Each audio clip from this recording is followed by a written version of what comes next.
stay at home or distancing request is over. We hope, right?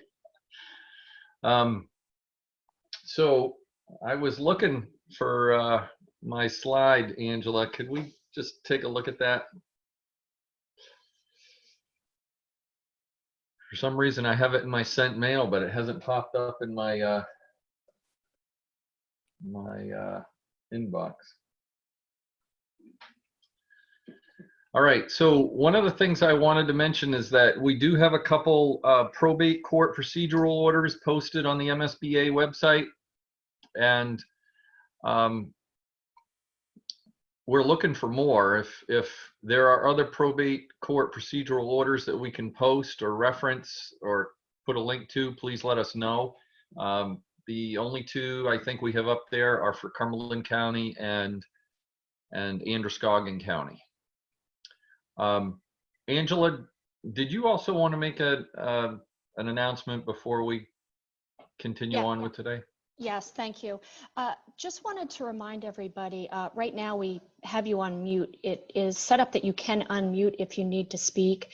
However, we also have the group chat option. So if you go down to the bottom of your screen, you should be able to click on the chat button, and that'll bring up a sidebar where you can ask questions and we can address them live during this show. That's it. And thanks, Angela. And our goal is to really work hard on having 5 minutes at the end of this to hopefully have some sharing time. Yesterday, I had shared how we were operating in our small firm. If you have some things to share with us so that we can learn from you, that would be great. And you can do it any way you want. If we have a chance to actually to give you a verbal time for it, great. And if you wanted to share via written communication, whether it be by chat or email, that would be great too. All right, the other thing I wanted to report on was our notarization request to the governor that we had sent out, I believe on the 25th of March. I think I mentioned in our previous meetings that there were other organizations that had actually backed a proposed bill too around the same issue.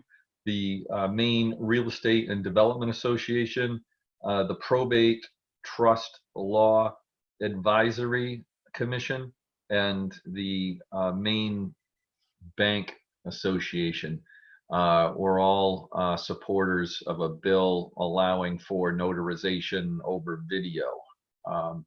And I've seen that proposal. We commented on it yesterday. We're hopeful that the governor's office is going to act on it soon. We did actually, we were told that the AG's office is working on some final touches. So we're hopeful for that, so stay tuned. On the business side of things, I just wanted to share that again, communication is the best thing that we can do for our clients right now. Not only to help us stay in touch with their needs, but also to let them know that we care about them and to facilitate further business.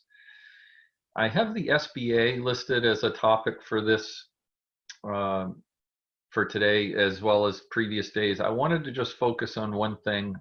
So I've been staying in touch with our payroll company. I think they're a good source for you to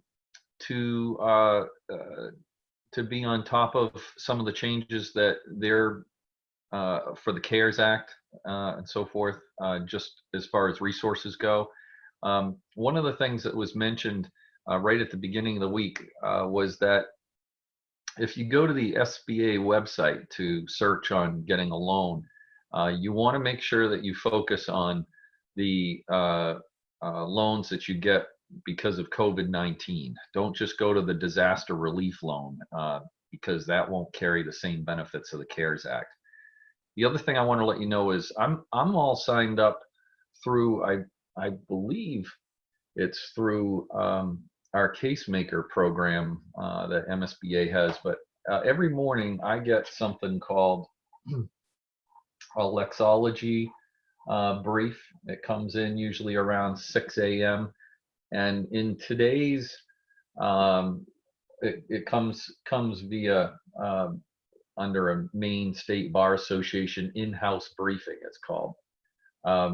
There was an article specifically on Paycheck Protection Program, the Paycheck Protection Program that's being supported by the CARES Act. It's worth a read for those of you that are facing employee decisions. The Board of Overseers sent out an email blast yesterday. If you didn't get it, reach out to the Board of Overseers and figure out why. It essentially put a little summary together of resources similar to what we've been doing here at the MSBA. We hope to actually have the representative of a bar council from the Board of Overseers join us tomorrow for a 2-minute segment on what issues they're seeing and what they might be able to help with from their end. Did you see my email that I forwarded to you about that? I did. Okay. They're aiming at Friday, right? Yeah, so the goal is to have them actually join us every Friday. So if you're looking to get some information from the overseers, that would be a good day to join. Excellent.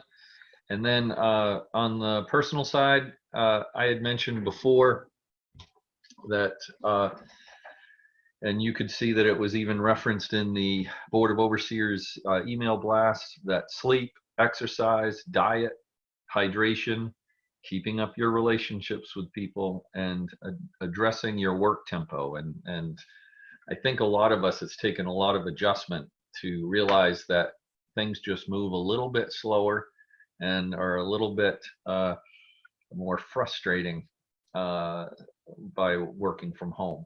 And that by recognizing all 6 of those items and focusing on them, I think it's going to make us stronger individuals.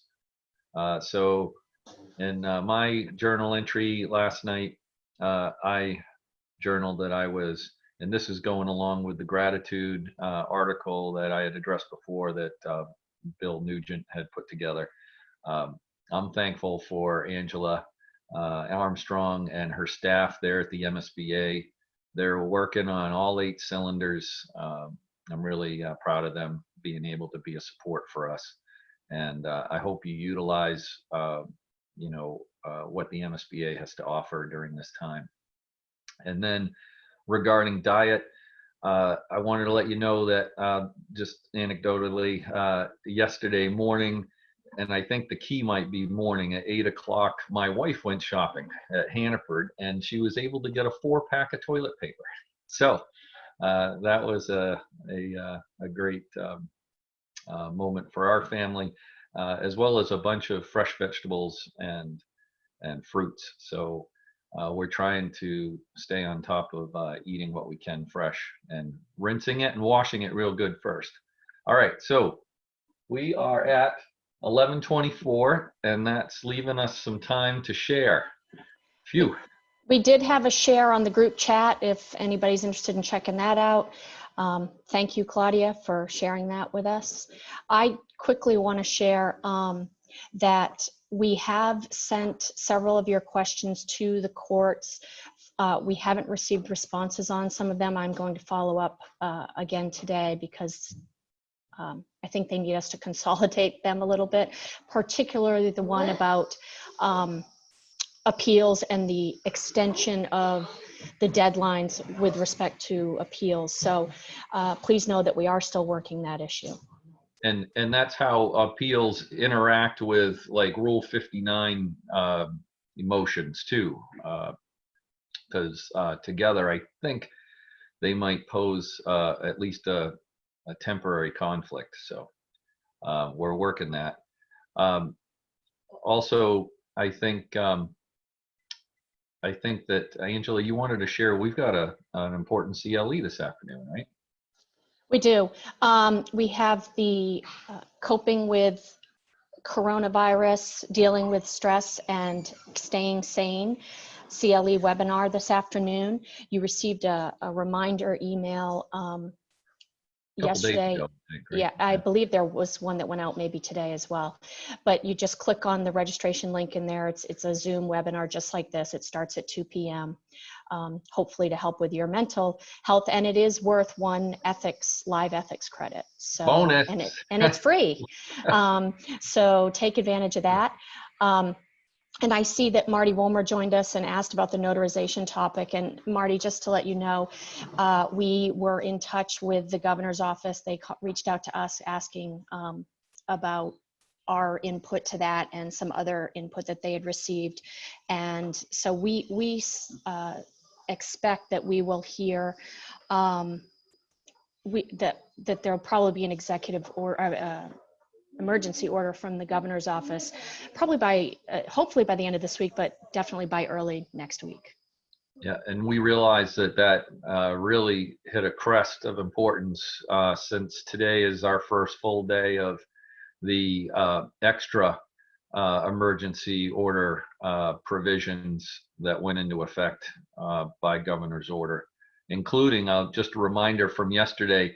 The one thing that caught my attention on the new emergency order that went into effect, I think it's order 28 that went into effect today at midnight or this morning, is that it's a crime to violate it.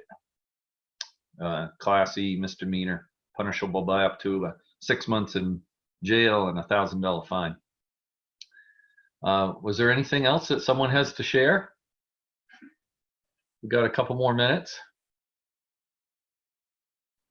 Well, while people are thinking about unmuting and maybe sharing something, I just want to mention to Jim, Jim Munch, that I was hoping to get an email from him maybe about what it is that the people up in Penobscot County might be doing to help out during this virus time. I think he mentioned that the VLP was involved at Acadia Hospital.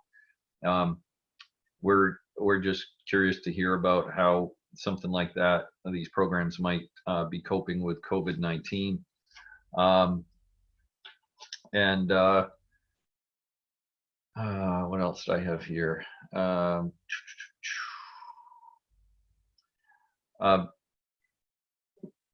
Again, I think that read on the paycheck protection program could really be helpful for you. And Jim, thank you for the update that you're still gathering information from VLP on that. All right. Well, if no one has anything to share right now, I guess we can wrap it up. We'll call it wrapped up early. What do you think, Angela? I believe so. Thank you, everybody, for joining us. Don't forget to send me your questions. All right. Sounds great. Thank you. See you tomorrow. Thank you.